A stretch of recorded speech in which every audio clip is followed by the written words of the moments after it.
Get ready, Pixel 8 is coming, and the first round of leaks have already started. Let's get into everything we know so far. Hello, and welcome to Gears and Tech.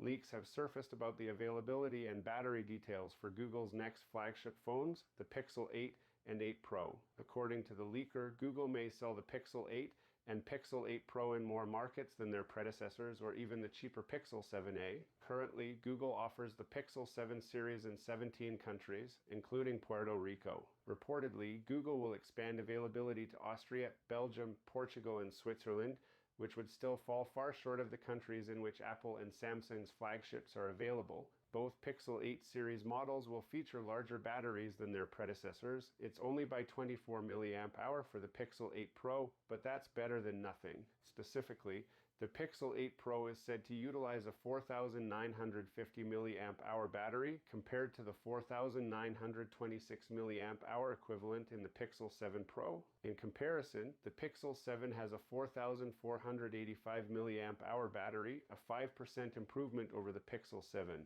It should be noted that these are likely rated capacities. Google tends to advertise typical capacities, which are higher than real life. This is common for most smartphone manufacturers. The Pixel 8 and Pixel 8 Pro will support nominally faster wired charging too. They will be adding an additional 4-watt increase to 24 watts and 27 watts, respectively. Conversely, the pair will maintain the same wireless charging wattages as their Pixel 7 and 7 Pro counterparts. Moreover, both smartphones will be Wi-Fi 7 capable courtesy of a Broadcom BCM4398 chip, an upgrade over the BCM4389 in the Pixel 6 and Pixel 7 series.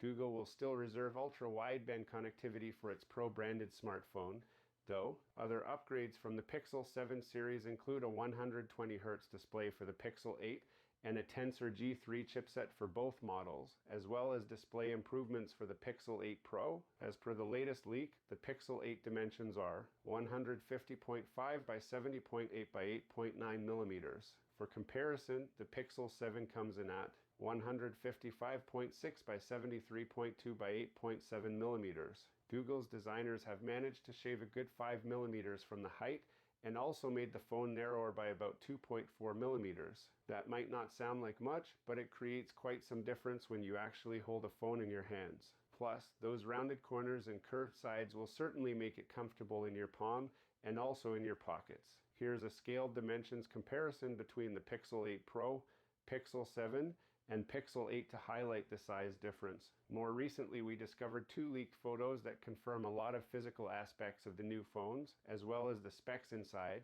For starters, the Pixel 8 Pro has a rounder design than its predecessor. At long last, the curved screen is finally gone. The Pixel 8 Pro ditches the annoying curve which has been included on most flagship phones in recent years. Google is returning to the basically flat display that I have been looking for a long time. Additionally, the Pixel 8 Pro will start with 12 GB of RAM and 128 GB of storage too, matching last year's model. Presumably, the same will apply to the Pixel 8 but with 8 GB of RAM and 128 GB of storage. As expected, the Pixel 8 Pro also has a tweaked camera bar compared to the Pixel 7 Pro. Specifically, Google protects all rear-facing cameras with the same glass cover, unlike the Pixel 7 Pro. Moreover, it seems that Google has added a temperature sensor that sits below a repositioned LED flash array.